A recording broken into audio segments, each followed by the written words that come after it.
paz, queridos, da parte de Deus e de nosso Senhor Jesus Cristo, nosso coração radiante, festivo, feliz, por podermos estar novamente reunidos e poder dizer que, como Davi, nosso prazer está na lei do Senhor. E quando a gente materializa esta palavra, quer dizer, quando você se desloca do seu lar, dos seus negócios, das suas atividades, de todo expediente, para nos reunirmos, nós estamos nada mais, nada menos que vivendo a mesma experiência deste santo profeta, deste santo rei, deste santo cristão, este homem que aprendeu a andar com Deus. Vamos abrir João, Evangelho segundo escreveu João, capítulo 4. A mulher samaritana, ela é uma das personagens das Escrituras mais aludidas, porque ela teve uma posição, ela tomou uma atitude e ela então mudou ou deixou Jesus mudar a sua vida. Quando, pois, o Senhor veio a saber que os fariseus tinham ouvido dizer que ele, Jesus, fazia e batizava mais discípulos do que João, se bem que Jesus mesmo não batizava, e sim os seus discípulos, deixou a Judeia, retirou-se outra vez para a Galiléia, e era-lhes necessário atravessar a província de Samaria. Ora, chegou, pois, a uma cidade samaritana chamada Sicar, perto das terras que Jacó dera ao seu filho José. Estava ali a fonte de Jacó. Cansado da viagem, sentando-se Jesus junto à fonte, por volta da hora sexta. Nisto veio uma mulher samaritana tirar água. Disse-lhe Jesus: dá-me de beber, pois seus discípulos tinham ido à cidade para comprar alimento. Então lhe disse a mulher samaritana: como sendo tu judeus, pede de beber a mim, que sou mulher samaritana? Porque os judeus não se dão com os samaritanos. Replicou-lhe Jesus: se tu conheceras o dom de Deus, e quem é que te pede, dá-me de beber, tu lhe pedirias, e ele te daria água viva. Fecha os olhos. Bendito Deus, aqui está mais uma vez esta porção maravilhosa que é a tua palavra, para a nossa meditação, para a nossa reflexão nesta noite. Digna-te em vir com teu Espírito tocar profundamente as nossas vidas, porque nós viemos com um propósito: conhecê-lo, saber um pouco mais de ti, aprender de ti, Senhor. E só o Senhor, ninguém mais nesta terra, é hábil, competente para o fazer. Então, nesta noite, esforça-nos e que nada atrapalhe, incomode e perturbe esta hora que pedimos em nome de Jesus. Amém. Colocamos como tema o poder que ele tem para transformar vidas.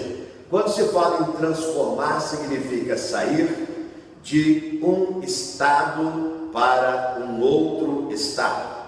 Então aí está acontecendo esse processo fantástico e maravilhoso que, no tema que nós escolhemos, precisa acontecer com todos.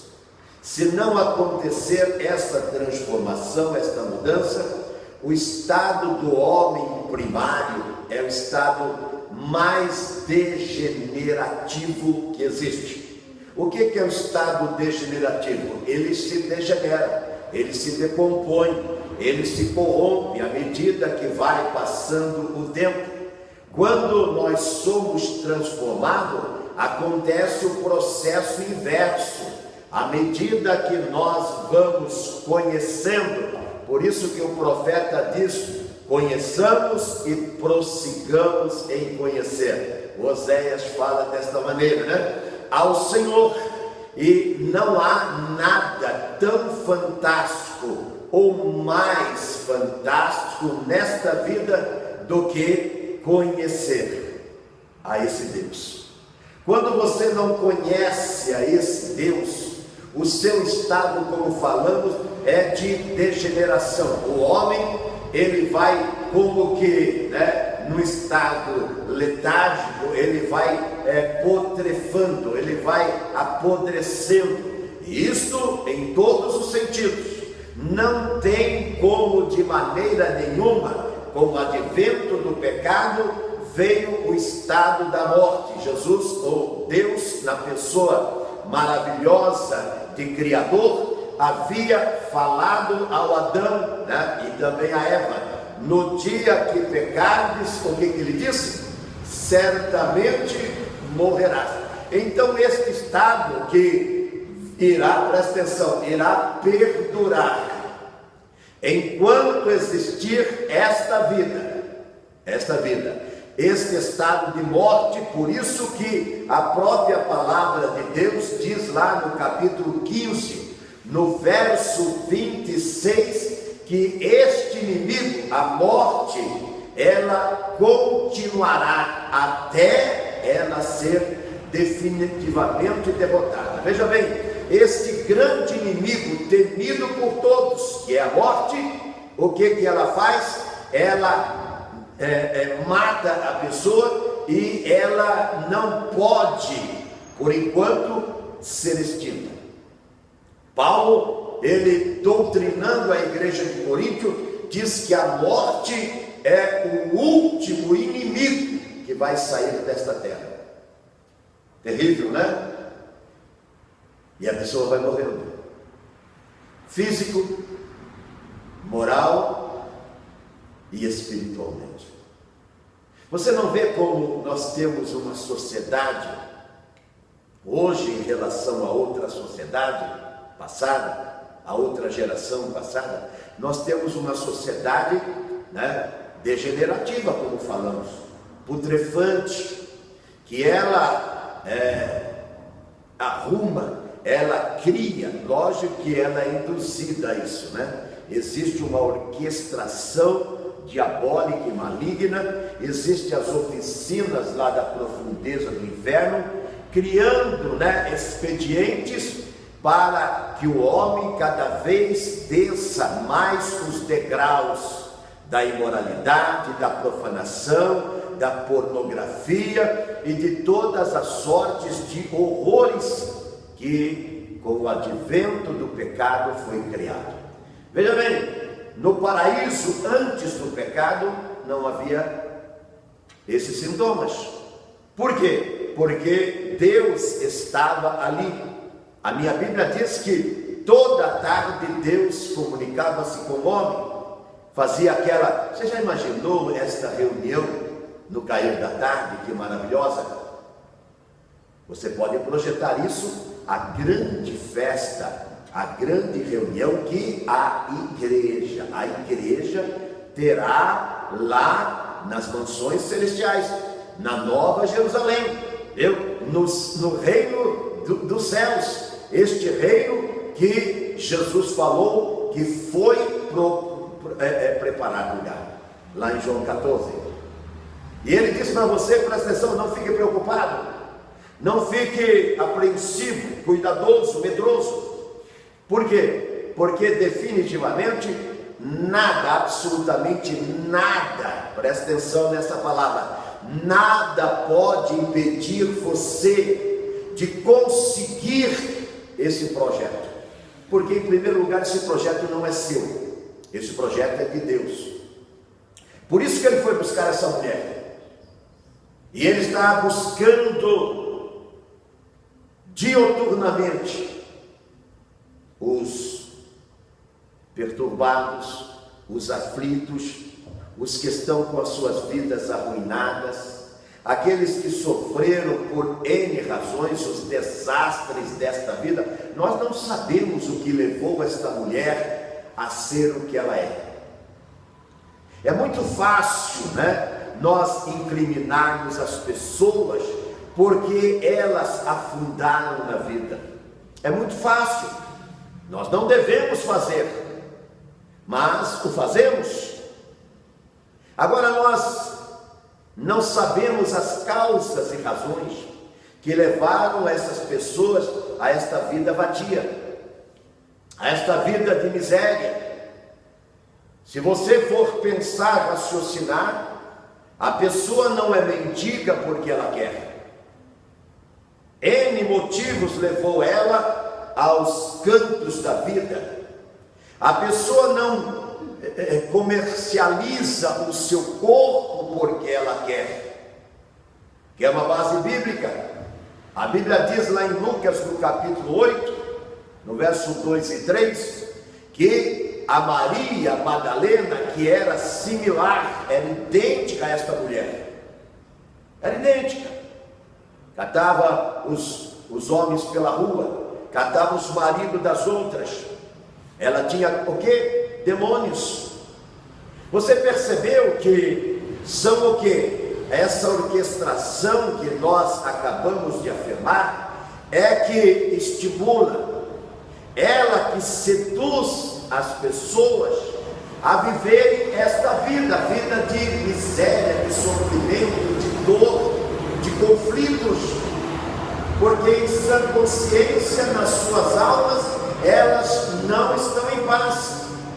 Uma pessoa que rouba, ela sabe que ela não está em paz.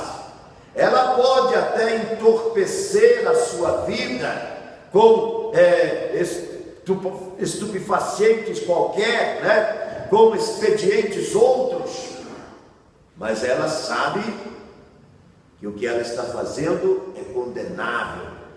Ela furta, ela rouba, ela se apropria das coisas do alheio. Da mesma forma, a pessoa que ela se prostitui, da mesma forma as pessoas mentirosas, porque nós é que escalonamos toda esta sorte de pecado, que todas elas afundam a pessoa no abismo. Tem muitas pessoas que dizem: eu não roubo, mas ela mente. Eu não me prostituo, mas ela maldiz a vida das pessoas. E isto tudo são expedientes que vai. E o que essa pessoa precisa? Essa pessoa precisa ter a sua vida transformada. E presta atenção, não há expediente nenhum nesta terra. Você, em sã consciência, raciocine comigo. Se as autoridades, se os recursos humanos, se todo o crescimento científico pudesse resolver os grandes conflitos humanos, será que eles já não teriam feito? E você não vê que à medida que há novas descobertas, e as autoridades dizem: agora então nós vamos solucionar o problema da fome, agora nós vamos solucionar o problema da educação, agora nós vamos solucionar o problema das guerras. E o que você vê na terra? Você vê se alastrando-se cada vez mais, e estes sintomas cada vez ficando mais acentuado e mais crônico. Por quê? Porque não será de maneira nenhuma com os recursos desta terra. E qual o recurso desta terra?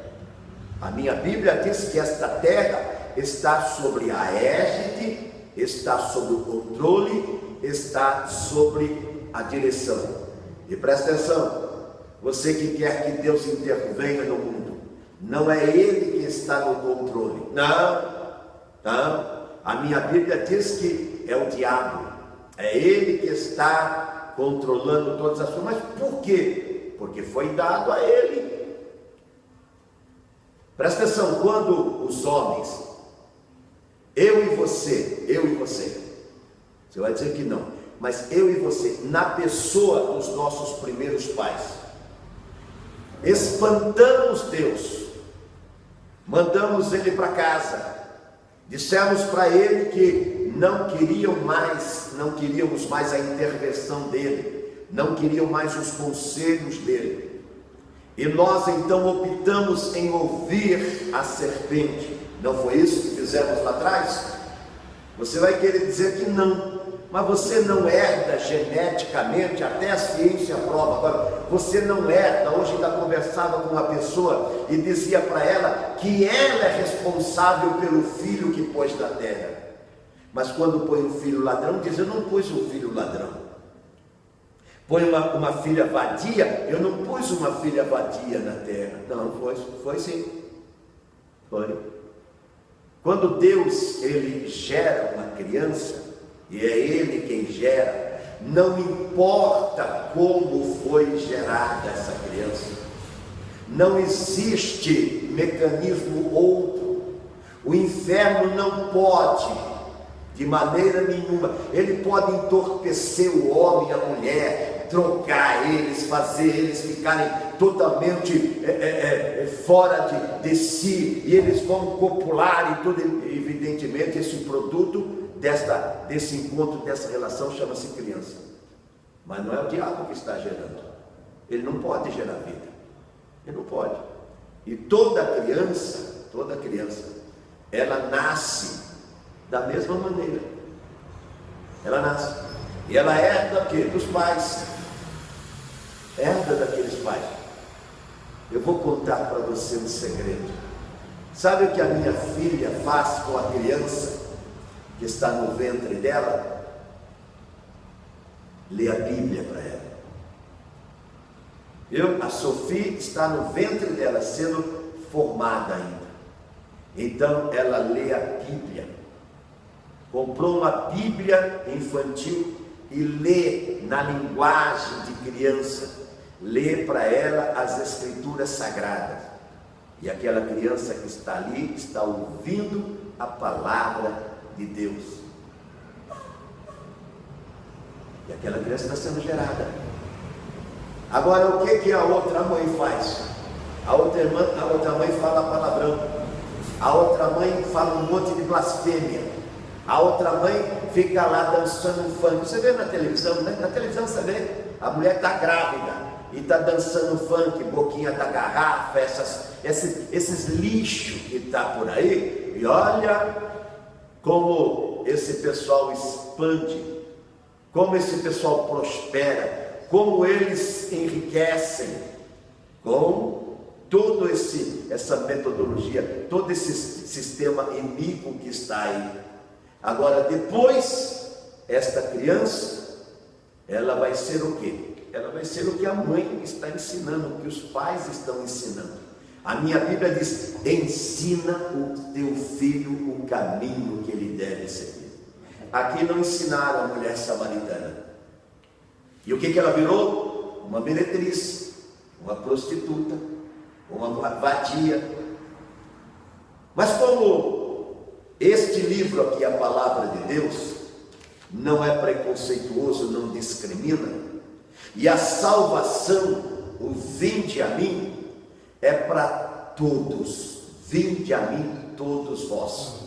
Todos é o drogado, o viciado, a prostituta, é o ladrão, viu? É o pedófilo, é o gay, é o mentiroso, é o crápula, é o bandido, é o desonesto. E vinde a mim a todos. Que eles de repente já estão com suas vidas arruinadas. Por que arruinada? Essa mulher ia buscar água. Olha, eu estive lá em Israel, eu passei lá por Samaria. O sol lá é escaldante, a meio-dia, que foi a hora que Jesus encontrou com ela. Ninguém pega água nesta hora. Mas para mostrar como estava aquela mulher que seguiu descaminhos na vida, que foi induzida pelos demônios a viver uma vida leviana, e hoje a televisão propaga como estrela. Você percebeu? Quanto mais ordinária e vadia a mulher, viu? Ela aparece nesses programas em horário nobre. Sabe qual é a intenção do diabo? Fazer com que aquela jovenzinha que está lá ainda com seu pudor, que está tentando ser correta, seguir os exemplos ou os passos do pai e da mãe que é trabalhando, mas ela está sendo atraída, seduzida por todo esse bando de mulheres ordinárias e homens vadios que a televisão abre, viu? Amplia as suas telas e dão para eles, para ser âncoras. É lógico que em tempos idos, esses programas não poderiam, de maneira nenhuma. Essa novela que está aí, a tal de Babilônia, o nome já fala, Babilônia significa confusão na Bíblia. E é confusão mesmo. Uma avó que era cafetina da própria neta, o que você quer? Uma avó que quer ver a neta se prostituindo, o que você quer? Mas o que se podia esperar de uma TV como essa? Que já arruinou com as famílias brasileiras. E é a que mais assiste. Você assiste? Você assiste? Depois então não chore, o leite é derramado. Quando o seu filho ele se tornar gay, quando a sua filha se tornar uma prostituta, você abriu, você permitiu que esse lixo televisivo, essa informação maldita entrasse para dentro das suas portas. Ali você é a autoridade maior das suas portas para dentro da sua casa.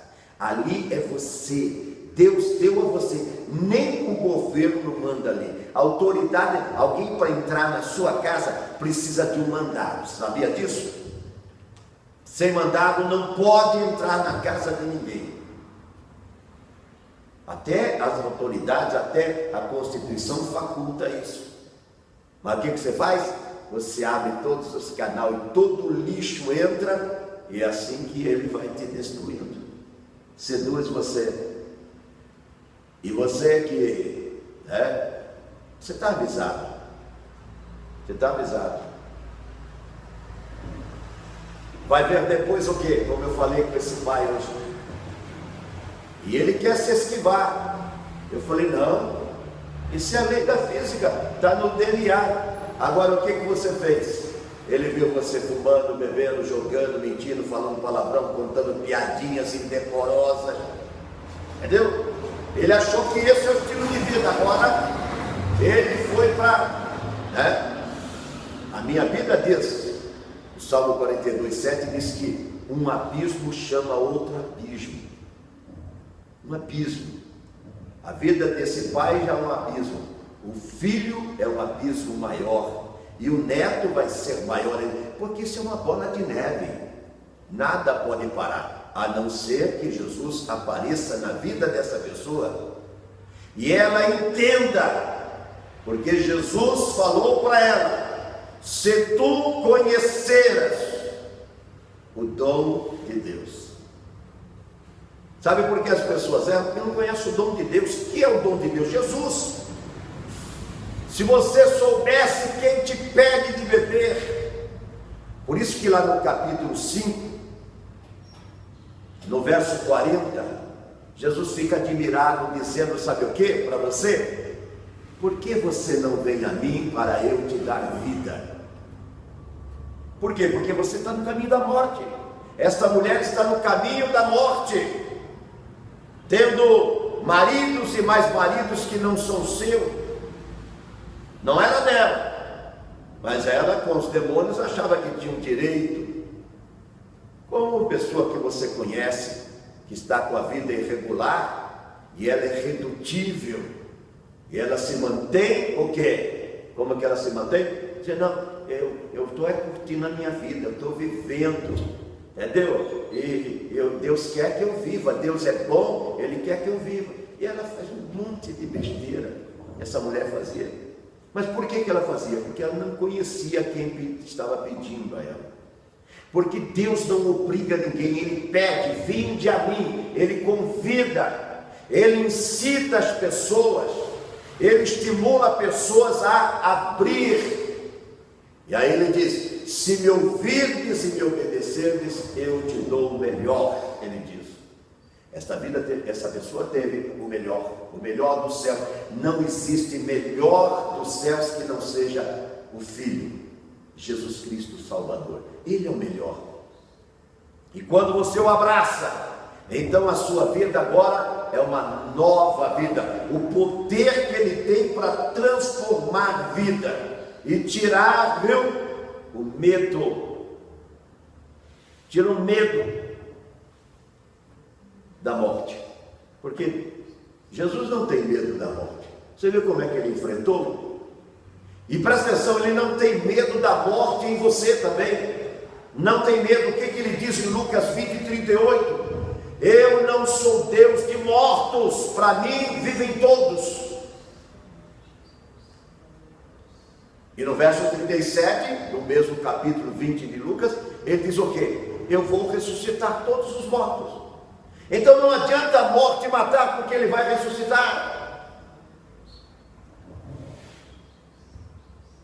Porque Ele está acima desse poder que é o último inimigo da terra a sair deste mundo. E quando então isso se der, presta atenção, quando isso acontecer, aonde nós estaremos? Presta atenção, essa mulher samaritana deixou os descaminhos da vida imoral e imunda, tornou-se uma missionária, uma pregadora, tornou-se uma evangelista, tornou-se uma profeta, tornou-se uma pastora. Agora ela é missivista, é arauto, é atalaia desta mensagem, porque ela entra em Samaria, agora não quer, porque quando você não está em Cristo Jesus, você quer viver nos cantos da vida, escondido. Você quer viver sempre na neblina. Você quer sempre estar coberto por nuvens, escondido, como ela. A meio-dia, ela sabia que ninguém estava naquele poço para pegar água.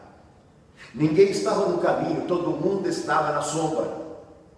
E ela está sofrendo ali, por quê? Porque a vida dela não era digna. Mas quando ela encontra-se com Jesus, e Jesus incita ela a descobrir quem Ele é, e ela escuta Jesus dizendo: se tu souberas quem te pede. Jesus quebrou todas as barreiras que existiam. Existia uma barreira social entre os samaritanos e os judeus. Jesus quebrou isso, porque Ele diz que, verso 4, Ele fez questão de passar naquela província de Samaria. Sabe o que os judeus faziam? Os judeus cortavam caminho, viu? Passavam a oeste de Samaria e depois cruzava para o Jordão e então entravam na Galileia. Mas Jesus não, Jesus faz o caminho reto que os judeus não faziam. Cansado significa o quê? Ele está exausto, mas ele precisava salvar mais um, e não tem lugar, não tem dias, ele gastava-se 2-3 dias para atingir a Samaria da Judéia. Naquele tempo, onde as estradas eram rústicas, onde eram pedregosas as ruas, poentas, mas Jesus sabia que lá tinha uma vida que estava em processo de putrefação, de decomposição, como Lázaro. Aí ele foi lá em Samaria para fazer a mesma coisa que ele fez lá em Betânia, ressuscitar o Lázaro. Ele precisava ressuscitar esta mulher. E quando ela ouve então ele dizendo de si mesmo: se tu conheceras o poder de Deus. O homem erra porque não conhece o poder de Deus. Conhece, corre atrás de tudo quanto é poder. Poder da religião, poder da física, da ciência, da matemática, da cultura, né? E tudo quanto é poder, o homem corre atrás, mas não corre atrás do poder de Deus, que é Jesus Cristo. E é o único que, como canta o Ademar de Campos, satisfaz. É o único que é pleno, é total, para mudar literalmente a história da vida de uma pessoa. Ele mudou a história da mulher samaritana. Por quê? Porque ele fez ela conhecer quem ele é. E eu e você nesta noite, já o conhecemos? Já vivemos esta experiência de entrega plena, de confissão, de depor a nossa vida pregressa para agora seguir a nova vida com ele, como a mulher samaritana fez, e agora se tornar um arauto, um mensageiro, um porta-voz dessa mensagem, e buscar as samaritanas, os zaqueus, os perdidos que estão putrefando nos seus devaneios por esta vida fora. É isso que Jesus quer fazer comigo e com cada um de nós e também com você. Fiquemos em pé. Pai bendito, eu quero adorar no perfeito, santo nome de Jesus. Eu oro pedindo a graça e a suficiência para que esta mensagem ela possa tocar no profundo, como tocou na vida, na alma, no coração da mulher samaritana, e ela foi transformada, e que nós possamos ver, Senhor, com os nossos olhos, a obra que só a Tua palavra pode fazer no coração do perdido. Obrigado, Pai, em nome de Jesus. Amém e amém.